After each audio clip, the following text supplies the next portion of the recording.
안녕하십니까. 2020 배치쇼 쌍절곤 시작하겠습니다. 오늘도 저는 변상욱입니다. 안녕하십니까. 장성철입니다. 윤태곤입니다. 너무하네. 박수 한번 하고. 아유, 저 어제 양복을 입었더니 사람이 나이트라인 모드로 싹 바뀌네. 아, 그러셨어요? 네? 네. 벗고 해야 되겠어. 그 모드로 계속 해주세요. 넥타이도 좀 풀고. 제가 원래는 점잖은 사람인데 제가 왜 양복을 입었냐면 오늘 저기 뭐시냐 그 선거 포스터 찍었어요. 네. 선거 방송 포스터. 선거 포스터는 출마자들이 찍는 거고 저는 선거 방송 포스터. 실감이 납니다. 이제 정말 13일 앞입니다. 13일. 자, 단도직입적으로 좀 여쭤볼게요. 두 분한테. 누가 이길 것 같아요? 미래통합당이 이기죠. 미래통합당? 네. 미래통합당과 미래한국당이 이긴다. 네. 예. 자, 윤태곤 시장님은? 저 지난주에 아마 내일 선거하면 민주당이 이길 것 같다라고 말씀드린 것 같은데 예. 그거 유지하겠습니다. 내일 선거하면 민주당이 이길 것 같습니다. 그러니까 13일 뒤에 선거하면? 아니 그건 제가 모르죠. 무슨 아니 천재지변이 또 뭐 일어날지 무슨 일이 생길지 어디서 아니, 무슨 누가 갑자기 이상한 이야기를 할지 어떻게 알겠습니까? 네. 어제도 보니까 황교안 대표가 저기 BJC 토론에 나와가지고 N번방 네. 선처해줘야 된다 뭐 이런 말씀하셨다가 완전히 선처는 아니고 달리 이렇게 나눠 박살이 나시던데 그거 좀 사실은 법률가들은 죄형 법정주의라는 게 있잖아요. 거기에 얽매이다 보니까 그런 생각을 하셨던 것 같은데 무죄 추정의 원칙도 있고 네. 그러니까. 여러 가지 범죄적으로는 맞을 수 있으나 국민 정서에는 안 맞는다 이런 평가를 받더군요. 저는 이제 좀 의석수를 좀 추론을 해보면 네. 갑자기 말을 바꾸세요. 왜? 아니 황교안 대표는 당연히 비판 받아야죠. 네, 좀 이따 나오지 않아 아이템? 저번에 의석수 출연했잖아요. 145대 130. 그렇죠. 네. 근데 그거에 대한 좀 세부적인 디테일한 지역별 의석수에 대해서 제가 좀 설명을 드릴까요? 예. 적어야 되겠네. 그러니까 예를 들면은 영남이 지금 총 65석이에요. 영남 65석. 예, 그러니까 TK, PK 다 합쳐서 거기서 미래통합당이 60석을 먹을 것 같다. 미래통합당이? 싹쓸이 한다? 예. 그 다음에 수도권이 122석인데 그렇죠. 거기서 한 55석. 뭐 121석 아닌가요? 122석입니다. 55나요? 통합당 122석에서 자체로 50석 보던데. 55석. 근데 왜 제가 이렇게 보냐면 2016년에 그렇게 완전 개판 쳤을 때도 38석을 먹었어요. 근데 115석을 먹는다 그럼? 그리고 호남은 거기서 이제 호남에서는 한 석도 못 먹고 뭐 영석일 테고. 예. 대전, 충청, 세종, 강원, 제주 여기서 총 한 15석을 먹을 것 같아요. 그래서 130석 될 거다. 그래서 거기서 130석이고 정당 지지율에서 한 30%에서 35% 정도 해서 거기서 한 15석에서 17석. 그래서 한 145에서 147. 이 정도로 예측해 봅니다. 145에서 147. 오. 야, 근데 저는 이제 뭐 이렇게 구체적으로 말고 몇 가지 짚어볼게. 지금 민주당하고 통합당이 둘 다 지역구 130석을 이야기해요. 그렇죠. 네. 보통 때 우리나라가 그런 게 있잖아요. 각 종교가 발표하는 자기들 신도수를 합치면 한 7천만, 8천만 나오지 국민의 한 않습니까? 2배쯤 되죠. 예. 선거 앞두고도 각 정당들이 말하는 우리 뭐 희망 이거 합치면은 훌쩍 넘어요. 근데 이번은 보면은 자 지역구 숫자 253석입니다. 두 당 합쳐 260밖에 안 돼요. 그럼 이 정도면은 엄청 되게 괜찮게 이렇게 합리적인 달성 가능한 목표다. 이번에는 좀 엄살 떠는 것 같아. 근데 재밌는 게 비례대표 쪽들은요. 지금 다 합치면은 비례대표는 2배 막 이렇게 나와요. 2배쯤 나오는 것 당들이 같아요. 이야기하는 게 이게 참 이번 선거에 특이한 것이다. 그리고 통합당 뭐 모르겠습니다. 저는 결과는 모르겠는데 생각했던 거하고 좀 다른 부분이 있어요. 수도권에서는 민주당이 좀 우세한 것 같은데 PK 지역에서도 애초에는 통합당이 되게 우세할 것 같다라고 봤는데 신문 곳곳에서 격전이 벌어지고 있다. 비등비등하게 부딪히는 데들이 많다. 그게 어느 쪽 넘어갈지는 제가 잘 모르겠습니다만은 그리고 강원도 같은 경우에도 지난번에는 민주당이 1석이었어요. 근데 강원도에서도 뭐 이광재 후보 나온 데는 압도적으로 앞서가고 있고 곳곳에서 격전들이 벌어지고 있다. 그럼 이거는 전체 흐름이 통합당에게 그렇게 좋은 것 같지 않다. 애초 생각대로 돌아가는 것 같지 않다. 이건 뭐 통합당이 잘하고 잘못하고도 있겠지만은 뭐니 해도 코로나19 효과가 큰 것 같아요. 근데 저는 이러한 예측과 분석에 동의하지 않습니다. 저는 항상 동의하지 않으셨다가 예측이 틀리시잖아요. 이제 선거가 가까이 오니까 제 예측이 맞아 가고 있어요. 이제 보세요. 그래요? 저는 이거 13일 뒤면 바로 다 뽀록 나는 건데 이거. 네, 그렇죠. 저는 이제 과학적인 객관적인 그러한 증거는 없지만 여론조사가 부정확하다. 현재 나오는 언론사의 여론조사가 부정확하기 때문에 여론조사는 항상 부정확했어요. 네, 그 총선 전에 뭐 맞은 적도 없고 그렇기 때문에 대략 그 미래통합당의 후보들에게 나온 수치에 한 10%를 더하든지 아니면은 민주당의 후보가 나오는 수치에 0.7을 곱하든지 해야 정확한 여론조사 수치다라고 주장해 봅니다. 네. 네? 이게 주장에 그칠지 적중할지는 좀 기다려 보면 되겠네요. 기다려 봐야 되겠네요. 아니 숨은표는 분명히 야당 쪽에 있긴 있어요. 숨은표는. 근데 이 지금 장 소장님 말씀하신 것처럼 그 폭이 그렇게 클 것인가. 이번에는 그리고 여론조사가 이제 잘 안 맞는 건 맞지만은 그 안심번호 기반한 휴대폰 여론조사들을 포함해가지고 많이들 이렇게 정교하게 따라가려고 노력들을 하고 있거든요. 여론조사 기관들이. 이 틀린다면은 그 사람들이 이제 자기 마음을 잘 말을 표현을 안 하거나 그래서 틀리는 거지. 이쪽에 우리가 유리하게 해야지. 그렇게 해가지고 틀리는 건 아니에요. 그렇죠. 그런데 뭐 이번 선거만 특징적인 것이 아닐 수 있지만 전 이번 총선을 이렇게 13일 앞에 놓고 보면서 그냥 일반인의 입장에서 정말 부동층이 정말 많은 것 같아요. 많아요. 일단 집도키라는 그 골수 지지층은 상당히 좀 줄어들고 상당한 이 사람들이 유권자들이 이 마음을 아직도 정하지 못하고 있는 그런 분들이 예전 선거보다 더 많지 않나 이런 생각을 해봅니다. 맞아요? 그렇죠. 맞아요. 그건 정확한 지적이세요. 그러니까 앞으로의 변수에서 이 13일 사이에 이 여야 지지세를 완전히 바꿀 수 있는 그런 분들이 많아진 거잖아요. 그렇죠. 제가 이 개별 그 후보들의 여론조사들 제가 뭐 일을 도와주거나 저한테 조언을 구한 사람들이 이제 로데이터. 잠깐만요. 이번에 돈 많이 벌었어요? 아니에요. 왜요? 출연료가 해야지 얼마인데 이게 제가 돈을 많이. 아니 이번에 컨설팅 해가지고. 출연료는 지금 얼굴 알리시려고 나오는 거지. 그러니까 예전에는 얼굴 많이 알려져 있어요 이미. 이거 어쨌든 간에. 예전에는 한 2억 벌었는데 이제 요즘에 안 1억 좋아요. 안 좋아요. 아니야. 제가 방송에 많이 나온다는 거는 그쪽 상황이 안 좋다는 뜻입니다. 출연료에 더 연연하게 된다. 아니 어쨌든 그 컨설팅비로 몇 억씩 받아야 되는데. 본론으로 돌아가자면은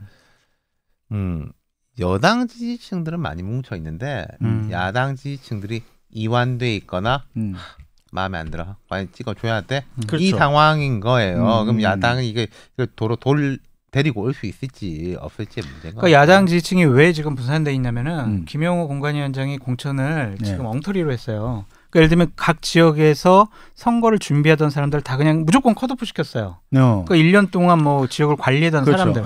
그 사람들은 아무리 미래통합당 후보라도 찍고 싶은 마음이 아직 없는 거예요. 그런 부분이 있고 홍준표도 어쨌든 미래통합당 보수파의 당대표도 하고 대선 후보도 했는데 어느 정도 지지율이 나올 거 아니에요. 전국적으로. 근데 그 사람을 그냥 저렇게 내팽개쳤잖아요. 그 사람들 마음도 지금 떠나가 있고 박근혜 대통령 같은 전 대통령 같은 경우에 지지자들도 강성 지지자들도 마음이 좀 떠나가 있죠. 그러니까 지금 이거를 못 쌓아놨어요. 그렇기 때문에 이렇게 분열돼서는 선거가 상당히 어려울 수가 있는데 제가 이걸 시청하시는 분들께 하나만 말씀드릴게요. 제가 왜 여론조사가 조작됐다고 하는 게 아니라 부정확하다라고 말씀드리는 게 뭐냐면 동아일보에서 하는 여론조사가 있어요. 그거의 로 데이터를 보시면은 과거 회고 투표를 조사해요. 회고 투표가 뭐예요? 그러니까 예를 들면은 당신은 찍었냐? 당신은 2017년도에 문재인 찍었냐, 홍준표 찍었냐, 안철수 찍었냐, 막 이런 식의 회고 투표를 해요. 그 데이터를 그대로 선거관리위원회 여론조사 심의위원회에다 올려놨어요. 거기서 보면은 대략 6대 3 정도예요. 그러니까 그러니까 문재인 대통령을 지지했던 그 샘플이 60%예요. 이번에 대답하는 분들이. 그리고 뭐 예를 들면 뭐 자유한국당, 미래통합당을 지지했던 분들 샘플로 하면 30%예요. 그렇기 때문에 이게 표본 조사에 바이어스가 있다라고 계속 여론조사 전문가들이 얘기하는 거예요. 표본 자체가 민주당 지지 세력이다. 근데 그 과대 표집은요 항상 있어요. 박근혜 대통령 때도 박근혜를 지지했다라고 하는 사람들이 훨씬 많아요. 그거는 사람이 약간 그러니까 여권 지지자들이 적극적으로 응당한 것도 있겠지만은 사람들이 약간 기억의 오류 같은 게 사실은 있어요. 저는 이긴 쪽을 이렇게 내가 했었다라고 하는 것들이 그런 기억이 오류가 아니고 박근혜를 찍었는지 문재인을 찍었는지가 헷갈리면 치매 아닌가요? 오류가 아니고. 그러니까 제가 말씀드려볼게요. 치매인 것 같은데. 그러니까 여론조사를 하는데 이 50%는 A 편이고 네. 이 50%는 B 편이에요. 네. 근데 여기 A 편인 사람들을 한 60% 정도 샘플로 해가지고 여론조사 평균을 내면 그렇죠. 이거는 아니지. 예를 들어서 제가 이제 박근혜 대통령 이야기 조금 더 해보자면은 박근혜 대통령 탄핵 이렇게 될 때 4%, 7%, 뭐 2%까지 떨어졌어요. 무의미한 숫자까지 떨어졌어요. 그때는 박근혜 전 대통령을 찍었었다라고 하는 사람 숫자 자체 확 줄어들어요. 아예 자기가 그게 표집이 바뀌어서가 아니라 그렇죠. 잊어버린다? 부인하거나 말하고 싶지 않아 하는 거. 그러면 그런 조사를 했었나? 그럼요.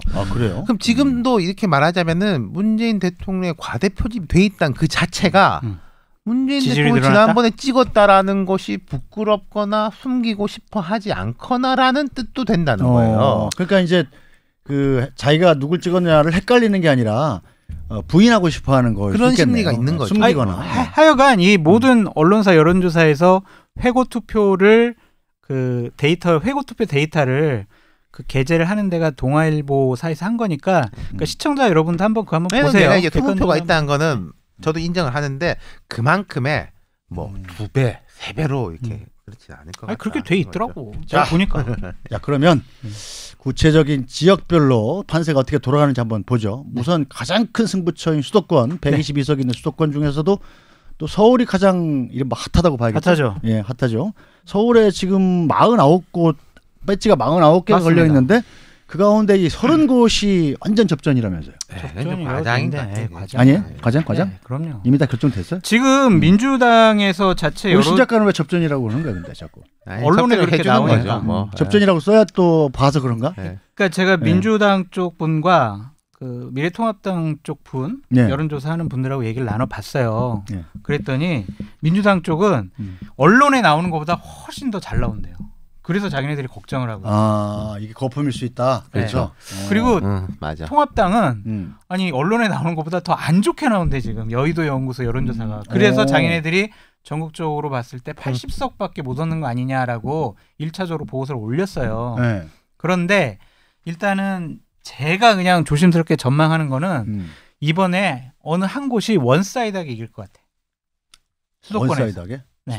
수도권에서 원사이드하게 이겼다는 것은 사실은 전체 선거에서 압승을 했다 이렇게 과반을 넘을 수 있죠.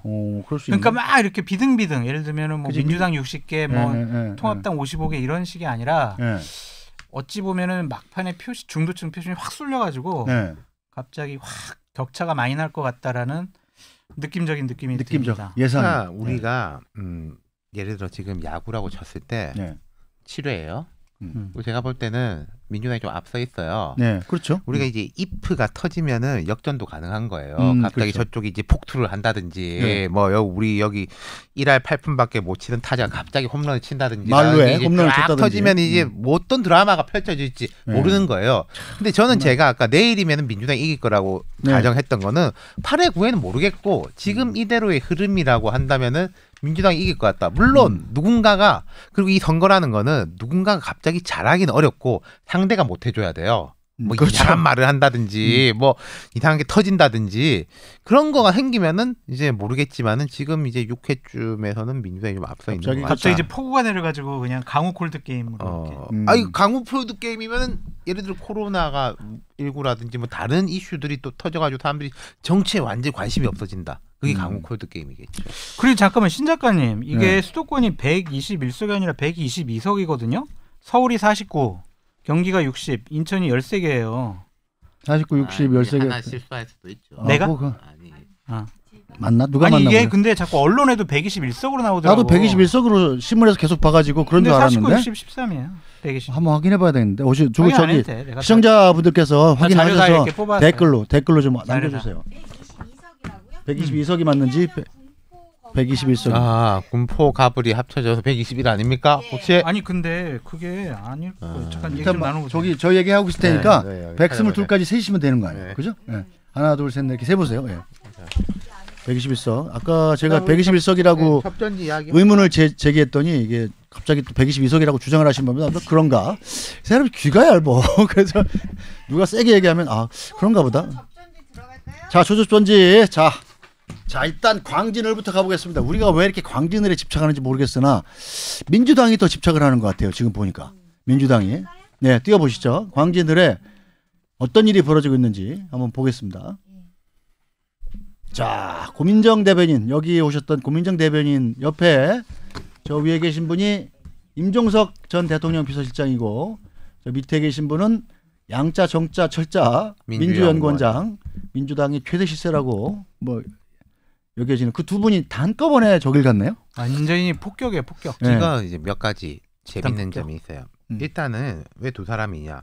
민주당 같은 경우에 이해찬 대표가 그 몸이 안 좋으셔가지고 어디 편찬하셨대요, 근데? 아니야. 그냥 뭐 아니라니까. 전반적으로 아니야. 내가 얘기 다 들었어. 하여튼 일단 이해찬 대표 얘기 좀 해봐. 왜 다스나 입원하셨다는 거야? 네. 그 민주당 쪽 관계자 얘기는 자기네들은 선거 때까지의 유일한 변수가 2개가 있다는 거예요. 이해찬 대표 마실수? 아니, 그럼 이해찬 대표 마실수만이 아니라 이해찬 대표가 어쨌든 언론에 나오는 거 안 나오는 게 낫다. 자체가 마이너스고 또 한 분이 있대. 근데 그럼. 그분은 제가 이름을 감히 말씀드릴 수가 없고 그래서 이 두 분만 TV 안 나오면 된다라고 해서 앞으로 안 나올 거라고 그러더라고요. 아니 그건 그래도 뭐 어쨌든 공식적으로 당대표인데. 이제 몸이 이제 편찮으셔가지고 예. 이낙연 원톱인데, 근데 이제 통합당은 황교안, 뭐 김종인, 유승민 뭐 여러 개 있잖아요. 그렇죠. 그러니까 여기도 투입될 수 있는 사람이 누구냐? 네. 첫 비서실장과 얼마 전에 손혜원 의원이 이런 말을 했죠. 양정철이 아직도 대통령의 복심이냐? 네. 아직도 복심이냐라는 말은 무슨 말입니까? 아직도 복심이다. 아니 최소한 얼마 전까지 복심이었다는 거잖아요. 그렇죠. 여전히 복심이거나 얼마 전까지 그렇죠. 복심이거나 둘 중에 하나잖아요. 그렇죠. 그런 상징적인 인물 두 사람이 네. 이제 투입이 됐다라는 게 첫 번째. 그리고 대통령의 의지가 저쪽으로 갔다. 이렇게 라고 사람들이 생각할 수 있게 만드는 거죠. 그렇죠. 사람 뭐 대통령 의지가 저쪽 갔는지 모르겠지만 명시적인 표현이죠, 저게. 두 번째로는 거기서도 첫 번째로 간 데가 고민정 후보한테 갔다. 무조건 그러니까. 이겨야 되는 곳이라고 생각한다. 그리고 세 번째는 양정철 원장이 저기 가가지고 그 열린민주당에 대해 가지고 강하게 견제를 했어요.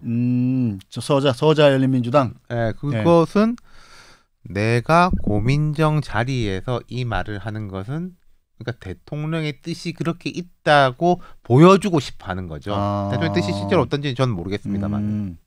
근데 제가 보니까 이 여권에서 청와대랑 여당에서 고민정 후보를 그렇게 아끼는 것 같아요. 왜냐하면 저 그렇게 아낄까요? 광진을이라는 데가요. 총선, 대선, 지방선거에서 한 번도 보수파가 이긴 적이 없어요. 그러니까 그냥 놔둬도 이길 것 같은데 왜 고민정 후보가 이긴다고요? 아니 보수파가 이긴 적이 없다며요. 없어요. 그러면 저기 고민정 후보는 좌파 후보잖아. 어떻게? 그런데도 불구하고 저렇게 지원하는 게 오세훈이 뭐 본인의 뭐 대선 후보라는 이미지 때문인지 아니면 개인기인지 지역 동안 1년 동안 닦아서 그런 기반인지 모르겠지만 되게 근접해 있는 여론조사가 많잖아요. 그렇죠. 그렇죠. 우리가 뭐 여론조사하는 수치는 얘기할 수 일단 없지만 뭐 인지도나 이런 면에서 오세훈 후보도 딸리지 않죠 전혀 사실. 지금 저 모습은요. 임종석, 양정철이 같다라는 것은 저기 급하다는 거예요. 그렇게 급하다는 반증이에요. 그러니까 잘못하면 우리가 질 수도 있겠구나.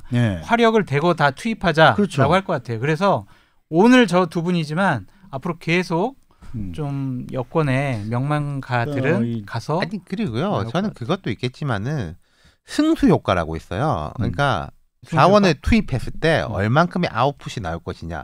저 두 사람이 갔을 때 이제 광진을 유권자들이 보는 것도 있겠지만은 그렇죠. 언론을 통해 가지고 폭발력이 있는 것들이 다른 이제 잘 모르는 후보 지역에 갔을 때보다 그렇죠. 고민정 후보 지역에 갔을 때 양정철 임종석 투입 효과가 훨씬 크다는 거죠. 어쨌든 우리도 지금 저 첫 소식으로 다루는 거 아니에요. 그러니까요. 우리도. 그러니까 근데 이제 저기는 결정적인 변수가 하나가 있어요. 저번에도 한번 말씀드렸던 것 같은데 성수역에서 건대역으로 가는 그 사이에 오른쪽에 원래 단독주택 서민층이 살던 곳이었거든요. 거기가 지난 4년 동안 아파트가 올라갔어요. 아파트 존으로 개발됐죠. 그래가지고 그 지역에 이제 호남 분들이 좀 많이 살았었는데 그분들이 좀 많이 바뀌었어요? 이사 가셨어요. 그래서 근데 요즘 표심도. 아파트들이 달라요. 30~40대들. 아니 하여튼 뭐. 근데 그래서 그렇게 거기서 표가 많이 나왔거든요. 추미애 후보가. 그렇겠죠. 그래가지고 거기에 표심이 어떻게 달라지느냐가 이번 승패의 하나의 결정적인 변수가 될 것 같은데 저는 오세훈 후보가 이길 거라고 조심스럽게 예측해 봅니다. 언제든 그 항상 보수파의 승리를 낙관적으로 예측하시는 장성철 소장님 왔습니다. 자, 오세훈 후보는 지금 무슨 옆에 김병민 후보, 김병민 후보, 광진 갑하고 같이 선거 유세를 하시네요. 네. 보통 그 갑을들은 이렇게 그 만나는 지점이 있지 않습니까? 무슨 사거리 이런 데서 같이 많이 해요. 왜 근데 왜 자유한국당이 아니라 미래통합당은 왜 오세훈 후보한테 지원 화력 지원이 왜 지금 떨어지죠 이렇게? 제가 얘기해드려요. 오세훈 후보가요. 2016년에도 마찬가지였어요. 나보다 잘나고 나보다 유명한 사람이 누가 있냐. 나한테 지원 유세 오지 말아라고 그랬어요. 그래서 내가 갔다. 자기가 많이 갔잖아요 지원 유세. 그래서 자기가 지원 유세 다니다 종로에서 떨어진 거잖아요. 오세훈 후보. 그래서 당 대표나 선대위에서 아무도 종로 지역 가서 지원 유세를 안 했다니까. 그러니까 떨어지지. 오지 말라고 그러더라고. 그래서 안 갔어요. 보통 우리가 선거 요새 마지막 날은 광화문에서 명동에서 하잖아요. 그렇죠. 광화문 자기 안 하겠다고 그러더라고. 그래가지고 그래요? 중구에 가서 했어요. 마지막 유세를. 그러니까 오지 말래요. 그러니까 이번에도 마찬가지일 것 같아. 나의 개인기로 돌파하겠다. 자신 있다. 자신감이 너무 과하신 거 아닌가 싶은데. 과한 거죠. 오세훈 후보한테는 저기가 한 번 더 가줘야지 힘이 될 텐데. 누가? 대진년. 대진년이 그렇지. 그때 제가 볼 때 효과 꽤 있었어요. 그렇죠. 왜 약간 선관위 고발을 나중에 하지. 선관위 고발을 해서 지금 아직 인정 안 하나요? 그거 안 하는 것 같은데요. 지금은. 더 이상 안 올라오잖아요. 그러니까 대진년이 뭔가 보면 이 보수파의 엑스맨 같은 역할을 한 것 같아요. 이게 정광훈 목사가 이렇게 딱 가지면은 이제 민주당 되게 좋아하잖아요. 그런 거 비슷한 느낌. 그러니까 어쨌든 선거운동의 방해라는 제가 봐도 저건 불법인 것 같은데 그런 식으로 피켓 시위를 선거운동하는 후보를 방해를 하는 것은 불법인 것 같은데 저렇게 하는 거 보면 대학생이란 분들이 왜 저렇게 명백한 불법 행위를 할까라는 생각에 저는 뭐 오세훈 후보 전혀 지지하는 사람도 아니고 관련도 없는데도 불구하고 좀 불쌍하다, 억울하다 이런 생각이 들더라고요. 제가 말을 도와주려고. 대진년이 그럼 선거운동으로 쓰는 거예요 지금 오세훈 후보? 황교안 대표 이런 게 그렇게 쓰는 게 아니라. 근데 오세훈 후보도 상당히 좀 아킬레스건이라 해야 되나 마이너스 요인이 있어요. 사람이 안 변했다고 그러더라고요. 건방지다, 오만하다, 교만하다 그런 게 캠프 내에서도 좀 문제가 되는 것 같아요. 오세훈 후보가 그게 있어요. 처음에 이제 부동산 문제가 탁탁 이제 지적하고 이럴 때 중도층이나 약간 진보 쪽에서도 경실련에서도 그랬거든. 오세훈 말이 맞는 말이 있다. 뭐 그런 거 들어왔는데 코로나19 때문에 그런 게 별로 이슈가 못 되고 있잖아요. 그러네요. 자 종로를 한번 들어가 볼까요? 종로는 근데 그 미니 대선이다 이런 얘기로 한참 이제 초창기에는 엄청 저희도 많이 다루고 그랬었는데 요즘은 별로 재미가 없는 것 같아요.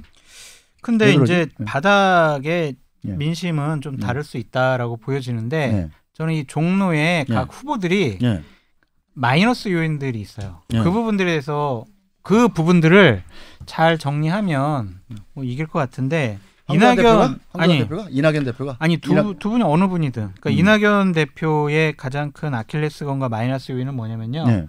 전국을 다녀야 돼요. 전국을 지금 잘 안 다니고 있잖아요. 아니요. 주말에도 호남 갔다 왔고 오늘도 지방 갔다 왔고 그래서 지역을 비우는 시간이 많아요. 제 부모님 묘 쓴 거 때문에 저기 좀 마이너스는 없나요? 근데 저는 별거 아니죠.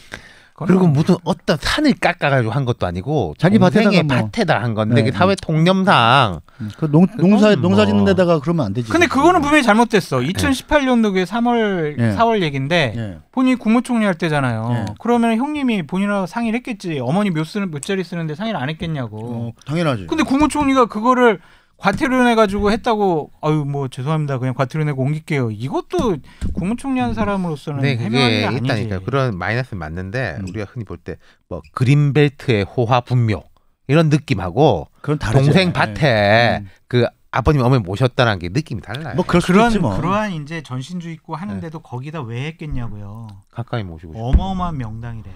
그 밭이? 거기가 어마어마한 명단이라서 거기 무리해가지고 세운 거예요. 거기다 그럼 저기 그 대통령 날짜리 그렇죠. 뭐 이런 거. 원래 그게 문제야 다. 원래 DJ도 김대중 선생님도 부모님 묘 이장하고 나서 대통령 됐다는 거 아니에요? 이거를 그러니까 명당을 찾아가 제가 말씀드렸잖아요. 요 그린벨트 지역인데 명당 억지로 찾아가지고 팍 한 거하고 원래 동네 밭이 있는데 이 밭이 명당이라네. 이 느낌이 다르다니까요. 이건. 그거는 윤태호 실장님 말씀이 더 맞는 것 같은데. 아니 그리고 남의 뭐 파헤친 것도 아니고. 지금은 영화 보면 남의 뭐 파헤치잖아요. 그렇죠. 지금은 막 저렇게 흙밖에 없고 잔디가 없었잖아요. 그 잔디 파랄 때 있으면 되게 잘 돼 있어요. 멋있어요. 가보셨어요? 아니 사진이 있더라고요. 아니 근데 저기 그 과태료 내고 빨리 이장하겠다고 해서 계속 그냥 놔두시는 거 아니야 그럼? 그렇게 명당인데? 그럴 수 있죠. 대통령 될 때까지. 그 말을 했으니까 그 이낙연 뭐 후보가 앞으로 정치 안 할 경우는 모르겠지만은 네, 아이 그러니까 이렇게 옮기시겠죠. 하는데 저기 이장지를 하나 정해놓고 공동묘지 같은데 하나 정해놓고 계속 안 옮겨. 그래서 길이를 택해서 옮기려고 그런다. 대통령 될 때까지. 민망하고요. 잘못됐고요.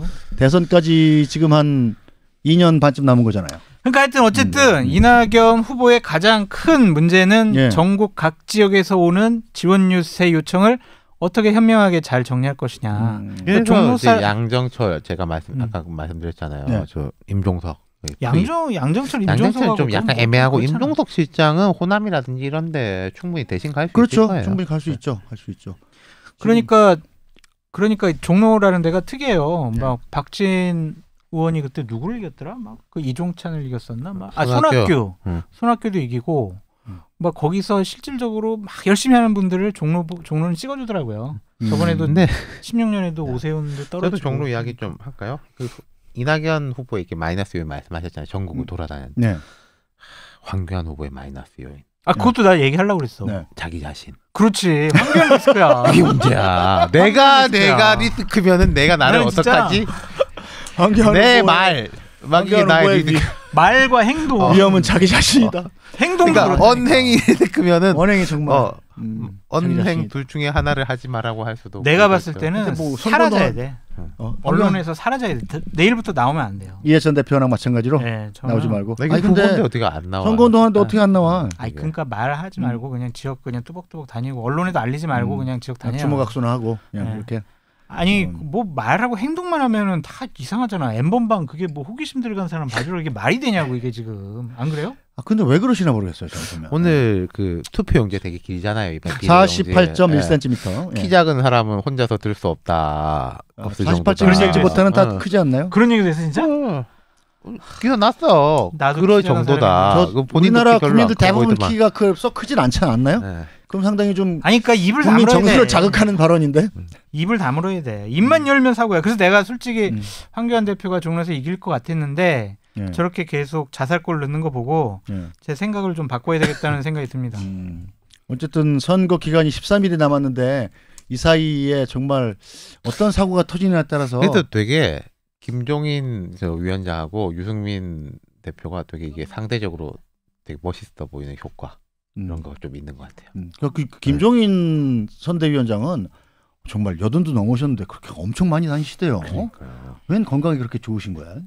피부도 되게 좋으시고요. 정정하고 정신도 총명하시고 뭐. 선거 기간에 이것만 조심하자. 어떤 거? 자, 선거 기간 중에 뭘 조심해야 됩니까? 각 후보들이요? 네. 아니 뭐 황교안 봤을 때. 황교안만 조심하면 되지. 통합당은. 아니 지금 표 다 깎아 먹잖아요. 지금. 그러니까 황교안 대표만 언론에 사라지면은 통합당은 최소한 20석은 더 먹을 수 있을 거예요. 아까 제가 그 이야기할 때 황교안을 조심해야 된다. 이 선거라는 게 내가 뭘 잘하기는 뭐 쉽지가 않고 남이 못하는 게 많다. 그 말씀드렸잖아요. 뭐 좀 그까지 이야기하겠습니다. 우리가 처음 그랬잖아. 이게 결국에는 선거는 나중에 자살골 안 넣는 그러니까. 이긴다. 그거예요 지금. 이낙연 후보도 지금 그 열린민주당 손혜원하고 정봉주 의원이 만든 열린민주당하고 거리두기를 세게 하는 것 같아요. 이거 두 가지가 있습니다. 첫 번째로는 이 제로섬이잖아요. 그렇죠. 어차피 이 민주당 지지표가 갈리는 예를 거니까. 들어서 열린민주당이 좀 민주당 오른쪽에 있어가지고 통합당이라든지 국민의당 걸 깎아오면은 잘한다. 그렇죠. 건데 여기는 왼쪽에 있어서 민주당을 깎아오는 것이고 그렇죠, 그게 이제 첫 번째 산술적인 것. 두 번째는 조국 전 장관 검찰 이슈 이런 걸 막 짚이지 않습니까? 그러니까 최강욱 전 비서관을 갖다가 비례대표 2번으로 공천한 것 자체가 조국의 생각을 하게 만들죠. 지금 우리가요. 본인도 얘기하고. 검찰 조국 이슈 이렇게 보면은 자, 처음에 추미애 장관이 막 강공하고 그 공소장 비공개하고 이럴 때 여당에서도 좀 말려라. 그렇죠. 그 이야기 많았었어요. 중도층이 많이 돌아서요. 그리고 또 이제 그 공천 과정에서 이제 금태섭 뭐 이 공천에서 조국 전선이 되면 안 된다라고 해서 억지로 정리를 했고 지금 여당이 좋은 것은 탈정치 때문에 좋은 거거든요. 코로나19 잘한다. 그렇죠. 이게 1번이에요. 그렇죠. 정치 이야기 안 하는 거. 그렇죠. 근데 이 이야기를 자꾸 하면은 열린민주당은 타깃이 명확해요. 뭐 핵심 지지층을 가지고 오는 거니까. 그렇죠. 열린민주당 그런데 민주당은 보수도 신경 써야 되고 중도도 신경 써야 되고 하는데 열린민주당 이 이야기 하면은 자꾸 이제 중도층을 떨어뜨리는 효과가 있다는 거죠. 특히 뭐 수도권은 좀 모르겠습니다만은 영남 후보들 지금 막 입이 이제 바짝바짝. 그래서 내가 60개로 얘기한 거예요. 그런 합리적인. 그러니까 그 두 가지 때문에 어쨌든 이낙연 후보하고 여기들이 강하게 누르려고 한다. 그 더 누르려고 할 건데 앞으로. 근데 검찰 이슈 같은 경우에 또 MBC 그 특종 채널 A하고 뭐 관련된 그걸 우리가 뭐 자세히 여기서 이야기할 건 아니지만은 그런 게 자꾸 나올 것 같아요. 제가 이제 열린민주당의 비례대표 의원 중에 정말 최강의 이제 말싸움 할 사람 그 최강욱 2번 공직기강 비서관 그 사람 무조건 될 거 아니에요. 2번이면 무조건 된다고 봐야죠. 그리고 미래 한국당의 조수진 5번. 야, 이 두 사람이 둘이서 국회에서 싸울 거 생각하니까 너무 재밌어 나는. 우리 저기 한번 모셔야 되겠다. 그 두 분이 역대 최강 아니야 이 두 사람? 고향이 이름도 최강욱이야. 같이 이제 전주에서 너무 재밌을 것 같아. 그 조수진 후보, 조수진 선배 기자 출신이니까 둘 다 이번에 그러니까 뭐 배지 다 단다고 봐야죠. 법조의 취재를 오래 했거든요. 그래가지고 뭐 직접은 몰라도 한 달이 건너면 다 되게 잘 알 거예요. 둘이 잘 알겠지. 그래서 막 본회의장에서 상임위장에서 둘이 같은 데 있으면 난 너무 기대돼요. 진짜 너무 재밌을 특집 프로 하나 편성해야 되는 거 아니가 모르겠네. 그분 딱 모셔다가 한번 하세요. 시청률 좀 나오겠는데. 어마어마할 것 같아. 어제도 나이트란 시청률이 너무 잘 나와가지고 아침에 일어나서 약간 당황했는데. 아 그래요? 어제 누가 나왔는데요? 아니 누가 나온 게 아니라 제가 그냥 제가 한 거죠. 제가 한 건데. 그 동시간대에 아주 압도적인 1위를 기록해가지고. SBS의 오세훈이십니까? 잘난 척은 안 해요 저는. 그 오세훈 후보도 저 옛날에 서울시장 하실 때 제 프로에 많이 모셨었는데 뭐 일단 자신감이 있는 거라고 전 봤어요. 잘난 척이 아니라 자신감이 있었는데 일단 그 뒤로 결정적으로 마셔간 게 그때 무상급식 그 투표해가지고 자충수를 둔 게 정치적으로도 굉장히 큰 손실이 아니었나 이렇게 생각이 듭니다. 하여튼 근데 지금 좀 꼴불견이에요. 지금 더불어시민당하고 열린민주당하고 거기다가 특히 또 그 더불어시민 본당이 더불어시민당인가? 더불어민주당. 더불어시민당. 적자가 시민당. 거기가 이제 공약이 뭐 이랬다 저랬다랑 거기 사실은 이건 예견됐었어요. 제가 여러 번 이야기했지 않습니까? 여러 개가 모이면 안 된다. 미래한국당은 좋지도 않고 나쁘지도 않을 거다. 그냥 이건 그대로니까 똑같이 가는 거예요. 좋으면 같이 좋고 안 좋으면 같이 안 좋은데 이게 좀 계속 마이너스가 될 거다라고 말씀드렸으니까 민주당 지지자들이 볼 때 여기는 자꾸 삐거덕거리고 여기 열린민주당은 속 시원하게 우리 이야기 하잖아요. 화끈하게 그냥 해버리죠. 그걸로 넘어가는 거죠. 나는 근데 그 공약을 더불어시민당에서 철회한 게 너무 안타까워요. 나 자칫 잘못하면 비례를 더불어시민당 찍을 뻔했다니까요. 남북 관계 공약 때문에 60만 원 준대잖아 1인당. 그게 우리 가족 4명이면 4, 6, 4, 24 한 달에 240만 원을 주잖아요. 괜찮은데. 무조건 찍어야죠. 기본소득당하고 합치면서 맞아요. 그 처음에 한 거 합의한 저거였다며요. 기본소득당이 그 부분, 그 다음에 그 시대 전환이 남북 관계에 대해서 이제는 이웃 국가, 정상적 이웃 국가 그거에 대해 가지고 가자 환경당 이런 데는 합의가 안 된다라고 내보낸 거잖아요. 어쨌든 뭐 저기 형식상으로 연합정당인 건데. 그렇죠. 근데 또 아니라고 행정적 실수라고 또 바로 또 꼬리 내리고. 왜 그렇게 자꾸 거짓말을 하는 무슨 거야? 자원봉사자의 개인적인 실수다 이런 식의 해명했는데요. 아니 당의 공약을 자원봉사자를 시킵니까? 그러니까 정당으로서 그럼 존재 가치가 없는 거죠. 그러니까 지금 민주당의 리스크 요인 중에 하나는 이쪽이에요. 그 비례 쪽. 내가 볼 때는 이 미래한국당은 뭐 리스크도 아니고 플러스도 아니에요. 그냥 되는 거예요. 미래한국당은 이제 뭐 정리가 됐죠. 한번 미래한국당 그냥 조용히 있고 조수진 그 대변인 같은 분이 빵빵 쏘아주고 뭐 그런 거 정도 거죠. 너무 재밌을 것 같아요. 조수진 최강욱. 네. 그 나이트라인에서 한번 두 분 초청 한번 해주세요. 두 분 하면 이제 뉴스 못 한다고 봐요. 10% 나올 것 같아요. 뉴스 못 한다고 봐야죠. 그냥 토론 프로로 바꿔야죠. 1시간으로 제 편성이 30분인데 사망 1시간으로 뒤에 어차피 정파니까 한 30분 더 달라고 그래서 둘이 한번 싸워 보세요. 저는 가만히 있으면 되겠다. 너무 재밌을 것 같아요. 가만히 있으면 되겠다. 기대돼. 자, 김부겸 후보 김부겸 의원이죠. 예, 총선 출정식에서 대선 출마 선언을 하셨습니다. 대선 출마. 우리는 몇 분까지예요? 40분까지 하나요? 40분까지. 자, 김부겸 의원은 또 왜 대권 도전을 갑자기 총선에서 대권을 지역에서 불리하니까 그런 거예요. 그죠? 나는 대통령 사람이니까. 나는 대구의 김부겸이 아니라 대한민국의 김부겸으로 키워달라. 그러니까 누가 주호영 의원 같이 네. 지역 정치인하고 나를 비교하지 말고 나를 한 번 더 당선시켜서 대구의 대통령을 만들어 달라. 네. 그렇게 하면 지금 표에 도움이 된다고 생각을 한 거죠. 김부겸 후보가 4년 전에 비해서 지금 안 좋은 게 두 가지가 있는 게요. 4년 전에는 김부겸 고생했다. 민주당도 우리가 한번 좀 뭐 해보자. 여기 이제 이 옥새 들고 나르고 뭐 이게 뭐냐. 안 날랐다니까. 하여튼 진짜. 아니 그거 난 진짜 허위사실 6% 고발할 거야 진짜. 옥새 들고 나르고 이게 뭐냐. 그게 있고. 그냥 두 번째는 그때 경쟁자가 누구였냐. 김문수 후보였잖아요. 그렇죠. 김문수 후보 그때도 완전히 강성 보수로 돌아서 가지고 이미 김부겸이 상대적으로 그래 사람은 저리 점잖고 그래야지 우리 경상도 양반 아이가 그러니까 인물은 부겸가 낫지. 그런데 지금은 이제 당에 대한 그게 이제 포지티브한 게 많이 사라졌고 민주당이. 그렇죠. 두 번째는 주호영 후보의 상대가 네. 주호영 후보는 강력하게 공격형은 아니지만은 그것도 사람 점잖채 딱 그거거든요. 뭐랄까 좀 이낙연 후보하고 비슷한 느낌의 있는 인물 경쟁력이 있다. 그러니까 그런 이게 상쇄가 되는 거예요. 지난번과 달리. 그 김부겸의 장점을 뭐 주호영도 비슷해. 저도 사람 괜찮네. 이렇게 되는 거니까 어려운 건데. 근데 저 대권 도전 이야기한 것도 재밌었는데 하나 더가 보이는 거 그거 보셨어요? 대구에서도 대선 주자 2명은 가지고 있어야 되는 거 아닙니까? 홍준표? 홍준표?